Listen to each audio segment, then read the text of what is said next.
जय मसीह की प्रियों, इस समय के लिए प्रभु यीशु मसीह को धन्यवाद देते हैं। परमेश्वर के वचन में से उत्पत्ति की किताब में चौथा अध्याय में काइन और हाबिल की जीवन में से प्रभु यीशु मसीह का सुसमाचार की अध्ययन हम करेंगे। उत्पत्ति की किताब में चौथा अध्याय में पहला वचन से लेकर पढ़ते हैं। जब आदम अपनी पत्नी हवा के पास गया, तब उसने गर्भवती होकर काइन को जन्म दिया और कहा, मैंने यहोवा की सहायता से एक पुरुष पाया है। फिर उसने उसके भाई हाबिल को भी जन्म दिया। हाबिल भेड़ बकरियों का चरवा बन गया, परंतु काइन भूमि पर खेती करने वाला किसान बना। कुछ दिनों के पश्चात काइन यहोवा के पास भूमि की उपज में से कुछ भेंट ले आया, और हाबिल भी अपनी भेड़ बकरियों के कई एक पहलौठे बच्चे भेंट चढ़ाने ले आया और उनकी चर्बी भेंट चढ़ाई। तब यहोवा ने हाबिल और उसकी भेंट को तो ग्रहण किया, परंतु काइन और उसकी भेंट को उसने ग्रहण न किया।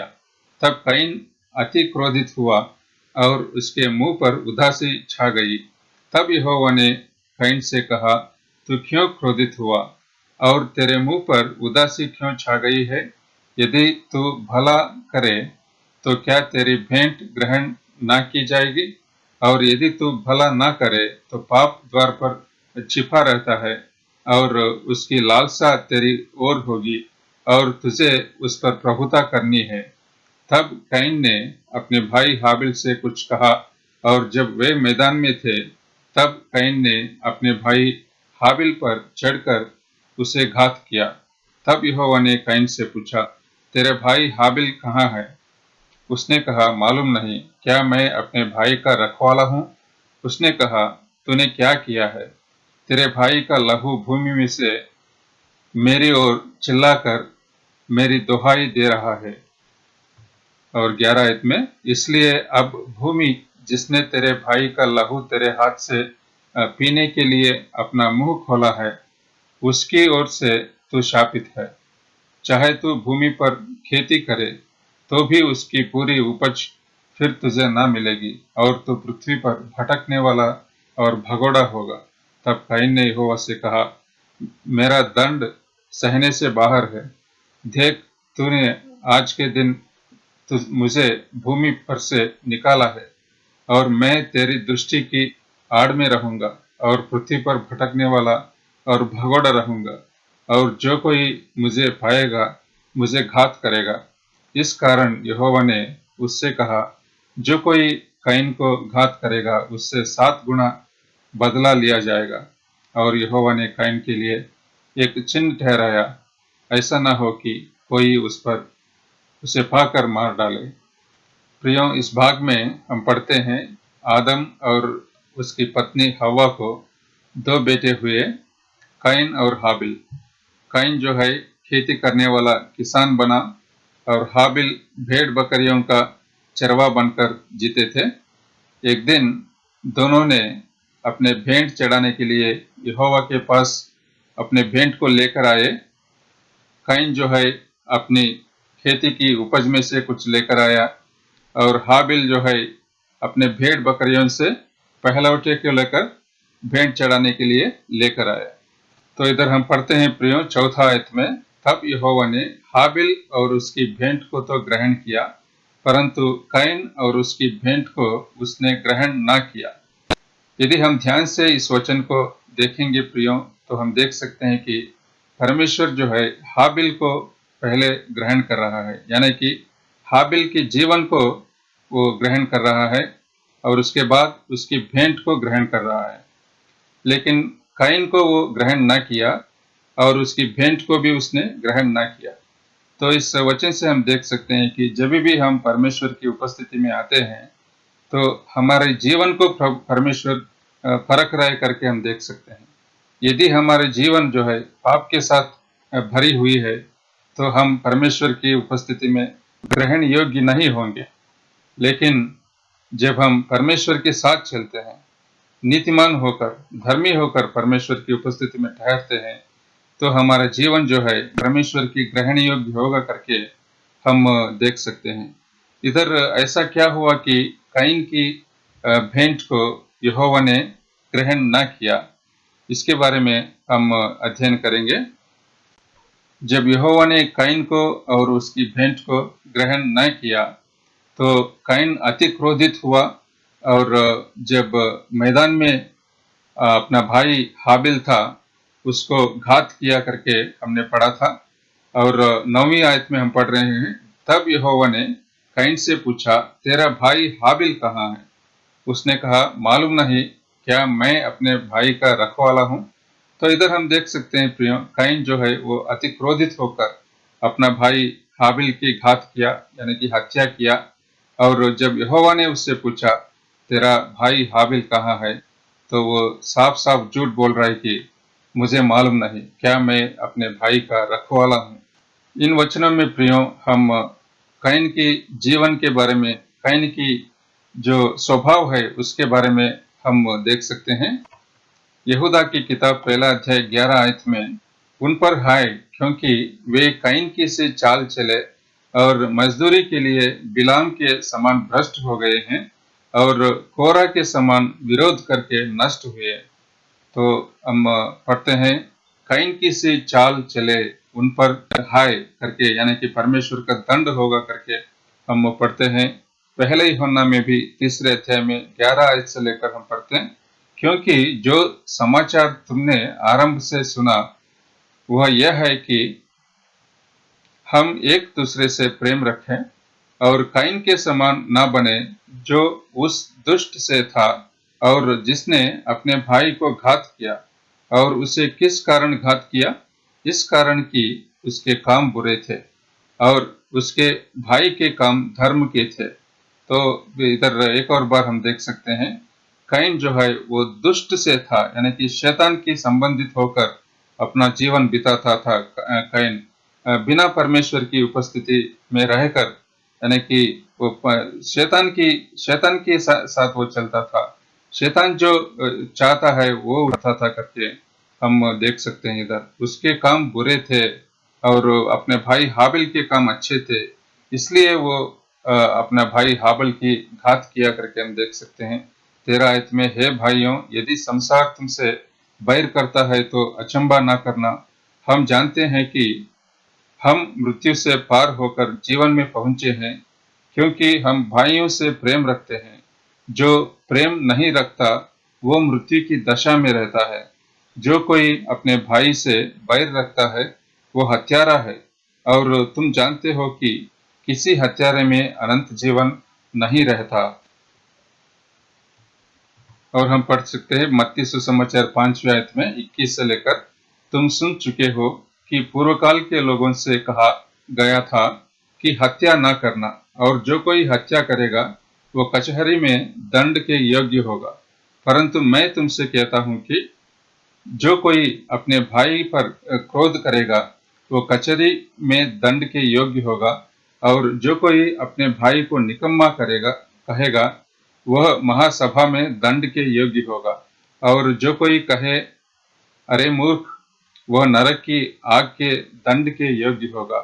तो इधर हम देख सकते हैं प्रियो, हत्या करना छोड़िए, लेकिन सिर्फ क्रोध करने से परमेश्वर का दंड के योग्य हम होंगे करके इस वचन में हम पढ़ सकते हैं। तो इन सारे वचनों में प्रियो, काइन की स्वभाव के बारे में उसका सारांश को हम देख सकते हैं कि यहूदा पहला अध्याय 11 आयत में, काइन की से चाल चलन में नहीं चलना।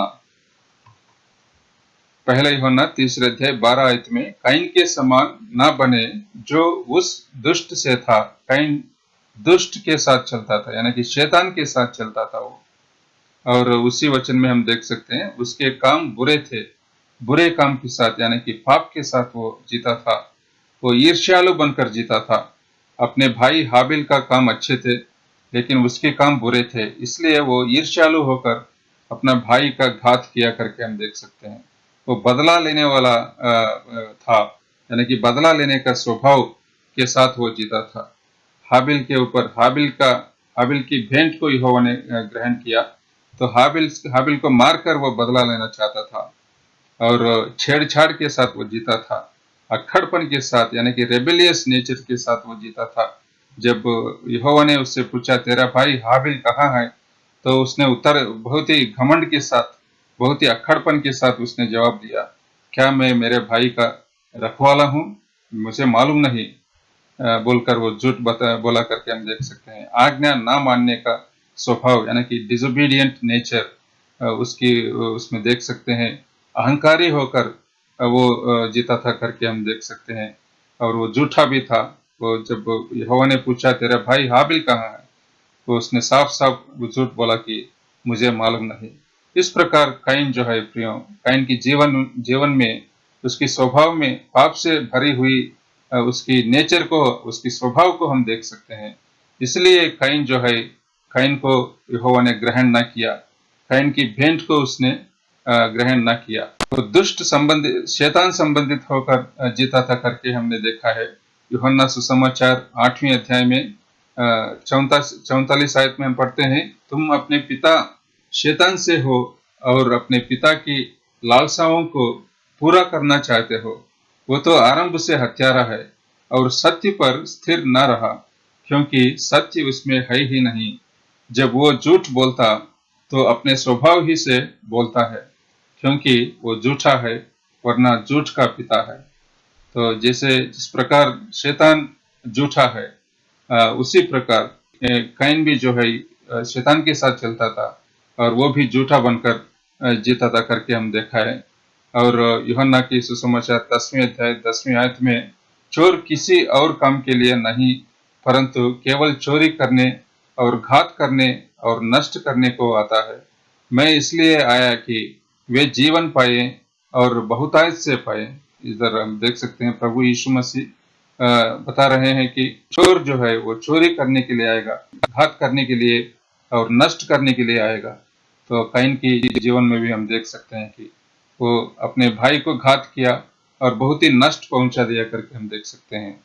और मत्ती सुसमाचार 23 अध्याय में 33 आयत से लेकर प्रभु यीशु मसीह अपने दिनों में जो यहूदियों लोग रहते थे, उनके पापों के बारे में वो वर्णन करते हुए बता रहा है इधर 33 आयत से, हे सांपों, हे करैतों के बच्चों, तुम नरक के दंड से कैसे बचोगे? इसलिए देखो, मैं तुम्हारे पास भविष्यद्वक्ताओं और बुद्धिमानों और शास्त्रियों को भेजता हूँ, और तुम उनमें से कुछ को मार डालोगे और क्रूस पर चढ़ाओगे, और कुछ को अपने आराधनालयों में कोड़े मारोगे, और एक नगर से दूसरे नगर में खदेड़ते फिरोगे, जिससे धर्मी हाबिल से लेकर बिरिक्या के पुत्र जकरिया तक, जिसे तुमने मंदिर और वेदी के बीच में मार डाला था, जितने धर्मियों का लहू पृथ्वी पर बहाया गया है, वह सब तुम्हारे सिर पर पड़ेगा। तो इधर हम देख सकते हैं यहूदी लोग जो है प्रियो, भविष्यद्वक्ताओं को मारता था। परमेश्वर जितने भी अपने लोगों को भेजते थे उनके पास, उन सबको मारकर पाप में जीते थे करके हम देख सकते हैं। और उसी अध्याय में 37 आयत से लेकर हम पढ़ते हैं, हे यरूशलेम, हे यरूशलेम, तू भविष्यद्वक्ताओं को मार डालता है और जो तेरे पास भेजे गए उन पर पथराव करता है। कितने ही बार मैंने चाहा कि जैसे मुर्गी अपने बच्चों को अपने पंखों के नीचे इकट्ठा करती है, वैसे ही मैं भी तेरे बालकों को इकट्ठा कर लूं, परंतु तुमने ना चाहा। प्रभु यीशु मसीह फिर से इन आयतों में बता रहे हैं कि वे भविष्यद्वक्ताओं को मारता था और उनके ऊपर पथराव करता था और पाप में जीता था। प्रभु यीशु मसीह को अपना उद्धारकर्ता के रूप में स्वीकार करने के लिए वो नहीं मानते थे। आज के संसार के लोगों में भी हम देख सकते हैं प्रियो, सारे प्रकार के पाप जो है उसमें डूबकर आज के संसार के मनुष्य कैसे जी रहे हैं करके परमेश्वर के वचन में हम देख सकते हैं। गलातियों 5वें अध्याय में 19 आयत से लेकर, शरीर के काम तो प्रकट हैं, अर्थात व्यभिचार, गंदे काम, लुचपन, मूर्ति पूजा, टोना, बैर, झगड़ा, ईर्ष्या, क्रोध, विरोध, फूट, विधर्म, ढा, मतवालापन, लीला क्रीड़ा और इनके जैसे और काम है। इनके विषय में मैं तुमसे पहले से कह देता हूँ, जैसे पहले कह भी चुका हूँ कि ऐसे ऐसे काम करने वाले परमेश्वर के राज्य के वारिस ना होंगे। इस प्रकार प्रियो कि आज के संसार में भी भिन्न प्रकार के पापों को मनुष्य के जीवन में हम देख सकते हैं। रोमियो की किताब में भी पहला अध्याय में 28 आयत से लेकर हम पढ़ सकते हैं। सारे प्रकार के जो पाप है इसको फिर से लिखा हुआ हम देख सकते हैं 29 आयत में। इसलिए वे सब प्रकार के अधर्म और दुष्टता और लोभ और बैरभाव से भर गए और डाह और हत्या और झगड़े और छल और ईर्ष्या से भरपूर हो गए और चुगलखोर, बदनाम करने वाले, परमेश्वर से घृणा करने वाले, दूसरों का अनादर करने वाले, अभिमानी, ढींगमार, बुरी बुरी बातों के बनाने वाले, माता पिता की आज्ञा ना मानने वाले, निर्बुद्धि, विश्वासघाती, माया रहित और निर्दयी हो गए। वे तो परमेश्वर की यह विधि जानते हैं कि ऐसे ऐसे काम करने वाले मृत्यु के दंड के योग्य हैं, तो भी न केवल आप ही ऐसे काम करते हैं वरना करने वालों से प्रसन्न भी होते हैं। तो इस प्रकार ऐसे काम जो भी कर रहे हैं प्रियो, भिन्न प्रकार के पापों में जितने भी लोग जी रहे हैं, वे परमेश्वर के राज्य के वारिस ना होंगे और वे परमेश्वर के उपस्थिति में नहीं पहुंच सकते हैं, लेकिन मृत्यु के दंड के योग्य हैं करके इन वचनों में हम देख रहे हैं। मत्ती सुसमाचार 15 अध्याय में 19 आयत में हम देख सकते हैं, क्योंकि बुरे विचार, हत्या, परस्त्री गमन, व्यभिचार, चोरी, झूठी गवाही और निंदा मन ही से निकलते हैं। यही है जो मनुष्य को अशुद्ध करते हैं, परंतु हाथ बिना धोए भोजन करना मनुष्य को अशुद्ध नहीं करता। इस प्रकार इन सारे वचनों में प्रियो भिन्न प्रकार के पापों को हम देख सकते हैं। तो प्रियो हम देख सकते हैं कि यदि हमारे जीवन में पाप है, इन सारे विषयों में से जो भी पाप हैं, तो हम परमेश्वर की उपस्थिति में नहीं पहुंच सकता है, लेकिन परमेश्वर के दंड के योग्य बनकर हम जी रहे हैं करके हमें देखना पड़ेगा। लेकिन उससे छुटकारा पाने के लिए प्रभु यीशु मसीह को अपना उद्धारकर्ता के रूप में मानना पड़ेगा करके हम परमेश्वर के वचन में से हम देख सकते हैं। और हम देख सकते हैं प्रियो, काइन जो है अपना पाप को यहोवा की उपस्थिति में से छुपा सकता है करके सोचा था शायद, इसलिए वो झूठ बोल रहा था। जब यहोवा ने पूछा तेरा भाई हाबिल कहाँ है, उसने बताया मालूम नहीं। तो मालूम नहीं बोलने से शायद वो सोचा था कि उसका पाप जो है वो परमेश्वर को पता नहीं होगा। लेकिन प्रियो हम देख सकते हैं भजन संहिता 129 अध्याय में 7वीं आयत से लेकर हम पढ़ते हैं, मैं तेरे आत्मा से भागकर किधर जाऊं, या तेरे सामने से किधर भागूं। यदि मैं आकाश पर चढ़ूं तो तू वहां है, यदि मैं अपना बिछौना अधोलोक में बिछाऊं तो वहां भी तू है। यदि मैं भोर की किरणों पर चढ़कर समुद्र के पार जा बसूं तो वहां भी तू अपने हाथ से मेरी अगुवाई करेगा और अपने दाहिने हाथ से मुझे पकड़े रहेगा। यदि मैं कहूं कि अंधकार में, तो मैं छिप जाऊंगा और मेरे चारों ओर का उजियाला रात का अंधेरा हो जाएगा, तो भी अंधकार तुझसे ना छिपाएगा। रात तो दिन के तुल्य प्रकाश देगी, क्योंकि तेरे लिए अंधियारा और उजियाला दोनों एक समान है। तो इधर हम देख सकते हैं प्रिय, हमारे पाप जो हैं परमेश्वर से हम छिपा नहीं कर सकते हैं करके हम देख सकते हैं। और इब्रानियों 4 अध्याय में 13 आयत में सृष्टि की कोई वस्तु उससे छिपी नहीं है, वरना जिससे हमें काम है उसकी आंखों के सामने सब वस्तुएं खुली और प्रकट हैं। परमेश्वर की दृष्टि में प्रियो हमारा पूरा जीवन जो है, हमारे जीवन की बातें जो भी हैं खुली हैं करके हम देख सकते हैं। उसकी उपस्थिति में कुछ भी छिपा नहीं कर सकते हैं करके हम देख सकते हैं।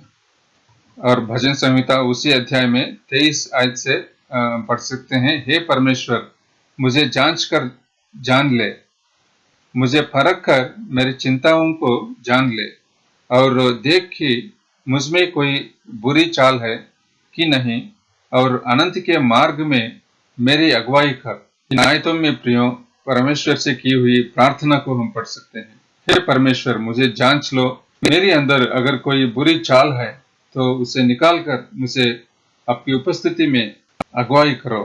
अगर हमारे जीवन में भी इन वचनों के द्वारा यदि हम देखेंगे कि कोई पाप हमारे अंदर है, तो परमेश्वर की उपस्थिति में आकर, हे प्रभु, मैं पापी हूँ, मेरे पापों को क्षमा करो, मेरे हृदय को भी आप जांच लो, मेरे हृदय में भी अगर कोई बुरी चाल है तो मुझे क्षमा करो, आपके मार्ग में मुझे भी चलाइए, आपका अनंत काल का जीवन मुझे देकर आपके साथ चलने में मुझे सहायता करो।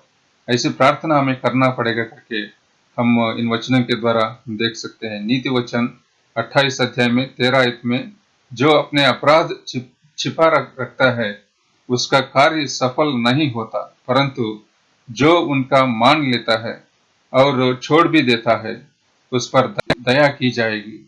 तो इस प्रकार प्रियो, अगर आपके जीवन में इन सारे वचनों के द्वारा अगर परमेश्वर का वचन आपसे बात कर रहा है, तो क्यों ना आप भी आपके जीवन में जो छिपी हुई बातें जो हैं, बुरी चाल अगर है, तो परमेश्वर की उपस्थिति में क्यों ना कबूल करें और क्यों ना उसको छोड़कर प्रभु यीशु मसीह को आपका उद्धारकर्ता के रूप में ग्रहण करके अनंत जीवन क्यों ना पाए।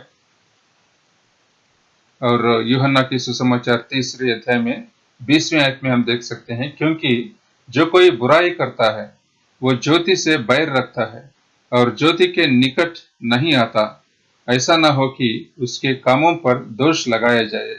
यदि आप परमेश्वर की उपस्थिति में आने के लिए डरते हो, इसका अर्थ यह है कि आपके अंदर पाप है, आप बुरी चाल में चल रहे हैं। तो उसको छोड़कर परमेश्वर के साथ चलने के लिए वचन हमें निमंत्रण दे रहा है करके हम देख सकते हैं। और हाबिल के बारे में अगर हम देखेंगे, उत्पत्ति की किताब 4 अध्याय 4 आयत से लेकर, हाबिल भी अपने भेड़ बकरियों के कई एक पहलौठे बच्चे भेंट चढ़ाने ले आया और उनकी चर्बी भेंट चढ़ाई। तब यहोवा ने हाबिल और उसकी भेंट को तो ग्रहण किया। इब्रानियों की किताब में 11 अध्याय में 4 आयत में, विश्वास ही से हाबिल ने कैन से उत्तम बलिदान परमेश्वर के लिए चढ़ाया और उसी के द्वारा उसके धर्मी होने की गवाही भी दी गई। इस प्रकार प्रिय हम देख सकते हैं इस वचन में, हाबिल जो है विश्वास के साथ परमेश्वर को अपना उद्धारकर्ता के रूप में उसने स्वीकार किया और अपने भेंट चढ़ाया भेड़ बकरियों का, ताकि उसके लहू के द्वारा उसका पापों का छुटकारा उसको मिल सके और वह उद्धार पा सके। इब्रानियों 12 अध्याय में 24 आयत में हम देख सकते हैं, और नई वाचा के मध्यस्थ यीशु और छिड़काव के उस लहू के पास आए हो जो हाबिल के लहू से उत्तम बातें कहता है। इस वचन में प्रियो प्रभु यीशु मसीह के लहू के बारे में हम देख सकते हैं। प्रभु यीशु मसीह का लहू जो है, हाबिल ने जो लहू बहाया जंतु का, उस लहू से भी उत्तम है। यानी कि प्रभु यीशु मसीह का लहू जो है प्रियो, आपका और मेरा पापों को धोकर अपने पापों से छुटकारा देता है करके इस वचन में हम देख सकते हैं। इसलिए हम पढ़ते हैं, the blood of Jesus is the reality of which the blood of the offering made by able was only the type. यानी कि एबल ने जो लहू छिड़काया, उस लहू से भी प्रभु यीशु मसीह का लहू बेहतर है। इसलिए हमारे पापों से धोकर हमें उद्धार देगा करके प्रभु यीशु मसीह का लहू के बारे में हम देख सकते हैं। मत्ती सुसमाचार 23 अध्याय में 35 आयत में इसलिए लिखा है, जिससे धर्मी हाबिल, यानी कि हाबिल धर्मी कैसा बन गया, पहले वो विश्वास के साथ प्रभु की उपस्थिति में आया और अपने भेड़ बकरियों के साथ आया। पहलौठा भेड़ को उसने भेंट चढ़ाया, उसको मारकर उसका लहू बहाया, ताकि उस लहू के द्वारा अपना उद्धार हो सके, यानी कि अपना पापों का छुटकारा मिल सके उसको। हाबिल ने जो बहाया लहू, वो लहू जो है प्रभु यीशु मसीह का लहू को दर्शाता है। प्रभु यीशु मसीह का लहू के द्वारा आपका और मेरा उद्धार होगा करके इन सारे वचनों के द्वारा हम देख सकते हैं। तो क्या अगर आपके जीवन को आप यदि परखेंगे तो आपकी जीवन कैसे है प्रियो? कैन की जैसी है या हाबिल की जैसी है? अगर आपके अंदर कोई बुरी चाल प्रभु आपको दिखाता है तो क्यों ना आप परमेश्वर की उपस्थिति में आकर कबूल करें और क्षमा पाएं। आइए एक छोटी सी प्रार्थना के साथ हम इस अध्ययन को समाप्त करेंगे। प्यारे पिता परमेश्वर, इस समय के लिए हम आपको धन्यवाद देते हैं। इस समय काइन और हाबिल के जीवन में से सत्य को जानने के लिए आपने हमें सहायता किया, उसके लिए हम आपको धन्यवाद देते हैं। काइन जो है ईर्ष्यालु होकर दुष्ट के संबंधित होकर पाप में जीते हुए अपनी खेती की उपज में से भेंट लेकर आया, लेकिन आपने उसको ग्रहण ना किया और उसकी भेंट को भी ग्रहण ना किया, लेकिन आपने हाबिल को ग्रहण किया और हाबिल की भेंट को ग्रहण किया। हाबिल नम्र होकर आपके अंदर आप में विश्वास करते हुए लहू बहाया और उस लहू के द्वारा अपना पापों का छुटकारा पाया।